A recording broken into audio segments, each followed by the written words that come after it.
Hello students. Now in this video we will be learning about acquired behavior or learned behavior. This is Dr. Hemalata A, Associate Professor in Zoology, Maharani Science College for Women, Palace Road, Bangalore. What do you mean by learned behavior? The behavior which is not inherited means it has not come by birth or it will not be passed on from one generation to another. It is very flexible. It can show adaptation, it can learn new things, and it can be changed. So for this, it depends upon what experience it will have, what it will come across, what type of stimuli it will come across, how it responds, and this becomes a practice, and this type of behavior is called as learned behavior or acquired behavior. There are different types of acquired behavior. To name a few, it is mimicry, habituation, imprinting, trial and error, classical conditioning, operant conditioning. And out of all this, in your syllabus, we will be studying about habituation, imprinting, trial and error. First, habituation. What do you mean by habituation? When you are exposed to a stimulus and if it is not harmful, you will stop responding for that. So this type of getting used to the stimuli which is not harmful and you don't show any response is called as habituation. It is defined as a progressive decrease in the vigor of an elicited response. Means to what extent you respond, first time you will respond more. Gradually you will start responding less and then at a point you will stop. So the vigor of the response will start decreasing because of repeated exposure to the stimuli which is not harmful nor is it any beneficial. This type of behavior is called as non-associative learning. Why it is called as non-associative learning? Because when you show the response to the stimuli, you will neither be benefited nor will you be harmed. So you will stop showing the response. Because it's not associated with any type of punishment or reward, it is called as non-associative learning. Suppose you are exposed to a stimuli and that stimuli causes some harm, then even before you receive the stimuli, if you anticipate that you will be exposed to the stimuli, you will show more response. Because of repeated exposure to harmful stimuli, you get sensitized, and that stimuli is exciting stimulus.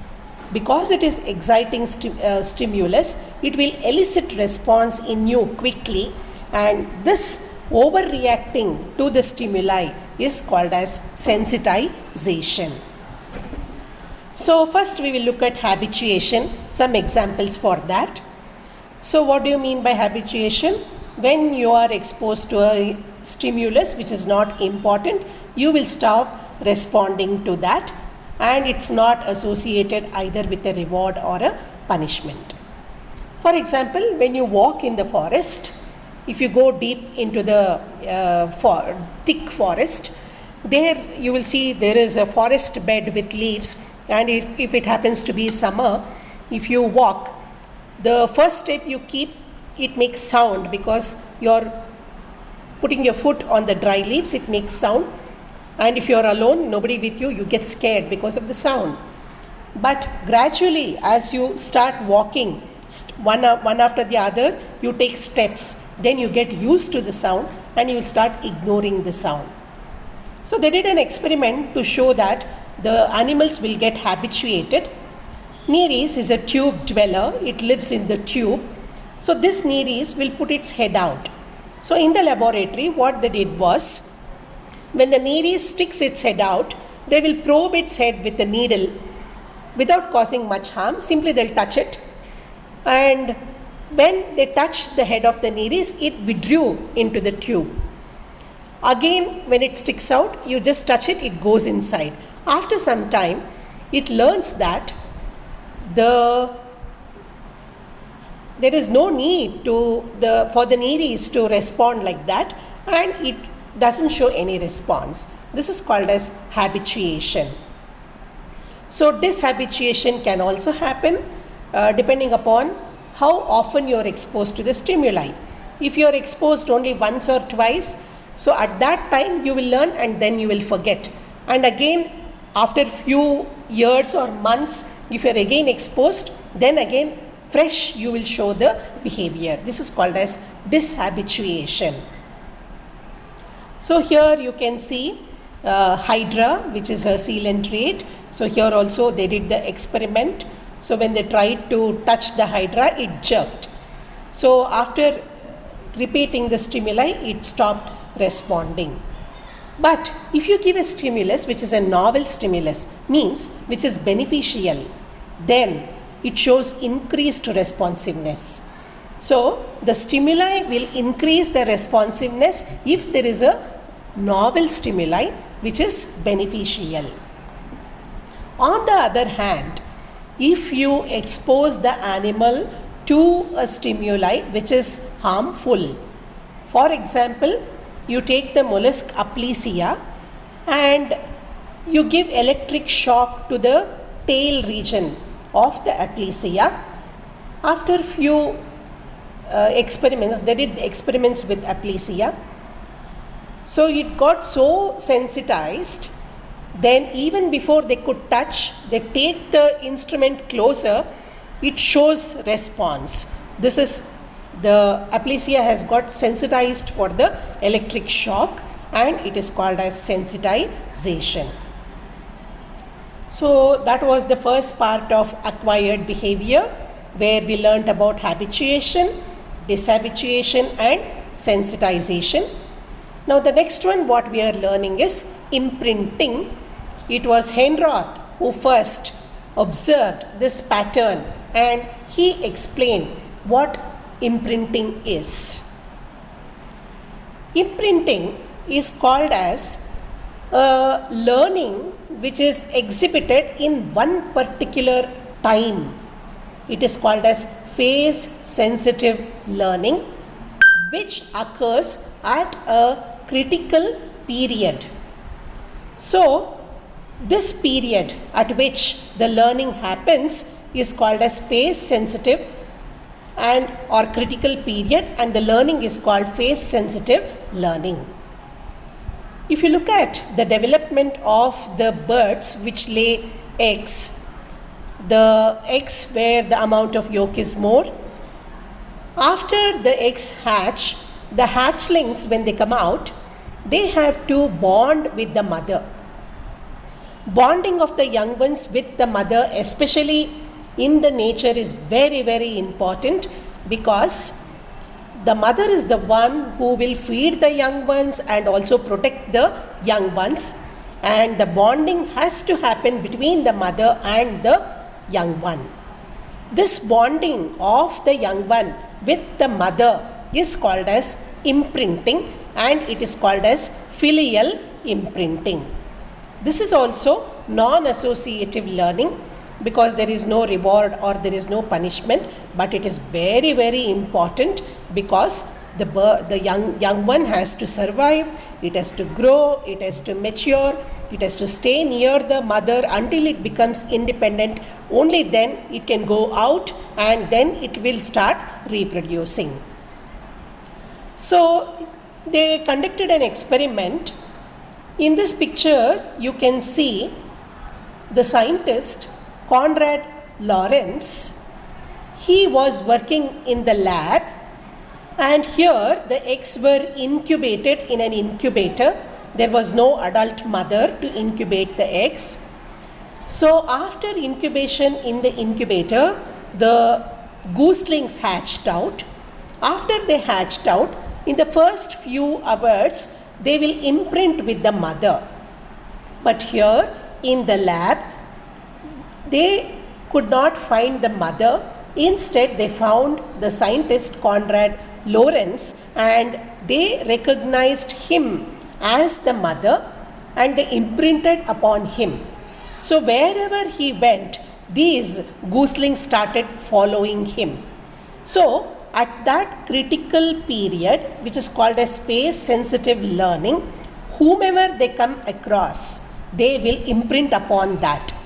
If it is the mother, they will bind to the mother. If it is a human, they will imprint upon the human. Or if it is some moving object, they will imprint upon the moving object as the mother. And if you roll that moving object, which is a non-living object, they will start running behind that. So imprinting is there for a very short period, but what happens in that short period will have a long lasting effect, and what happens in that short period is irreversible, and this period is called as critical period. And during this critical period, the young ones will recognize the mother, which you call it as filial imprinting, and this is how the mother and child bond will happen in the wild. The second type of imprinting is called as sexual imprinting. So what happens in the filial imprinting? It is extended to the next stage. After the young ones grow, mature, and they start reproducing, they have to find a mate. Now, they have to find a mate which belongs to its own species. Finding the mate is species specific. It has to recognize its own kind, and mating has to happen to produce fertile young ones. So, this identification of its own species for the purpose of mating is called as sexual imprinting, which again happens during the developmental stage of the young one. So bonding between the mother and the child is called as filial imprinting. Identification of its own members of the species for the purpose of mating is called as sexual imprinting. So with this we shall move on to the next type of learning behavior what we are supposed to know. It is called as trial and error method of learning. This is a part of operant conditioning. Here it takes place in animals where they are exposed to practice, means they have conducted experiments in this to show that animals do learn by trial and error method. If you look at when you do something new, you don't know what to do, but you do something trial basis. Sometimes it may work, sometimes it may not work, but you do learn something. It is called as trial and error method of learning. So here what they did was experiments were conducted to show that animals have the ability to learn by trial and error method. So when the experiments were conducted, they either gave a reward or they gave a punishment. So it is operant conditioning, because you are conditioning the animal by giving a reward or a punishment. And also in wild, if you see, you do some things. When you do something, you may get benefited or you may be not benefited. You may face some difficult situations. So this is trial and error way of learning. So a learning in which an animal receives a reward for making a particular response, or it will get a punishment for making a particular response. We will see some experiments to understand the trial and error method of learning. Skinner conducted an experiment wherein he worked with pigeons, and there was a box. In the box there was a lever, and when the pigeon was let inside the box, and if the pigeon pressed the lever, then the door of the box opens and it will get food grains. So when the pigeon was let in the box, it did not know what to do. It was simply going all around the box. At one point of time, accidentally, it pressed the lever. When it pressed the lever, it got food grains. But next time when they left also, it did not associate the lever with the food. After repeatedly exposing pigeon to the box and the lever, and when it pressed the lever, it got the food. After repeatedly exposing the pigeon to such a condition, at one fine day, it understood that if it presses the lever, it gets food. So, the moment it was let in the cage, without thinking or without even wasting time, it just went and pressed the lever. So, it has understood that by pressing the lever, it will get food. So, this was an experiment to conducted to show that the animals learn by trial and error method. Another experiment was conducted. This is called as T-maze experiment, which was done with the rats. So in the laboratory, they had this maze like the letter T, where it had a horizontal and a vertical arm. So there are 3 corners in the T-maze, and the rats are introduced into the T-maze. The rats are nocturnal creatures. So in some experiments, what they also do is they use light.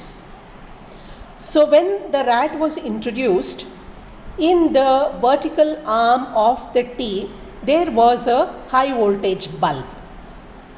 Then in the horizontal arm, they partitioned that. On one end, there was a reward. On the other end, nothing was there. So when you introduce the rat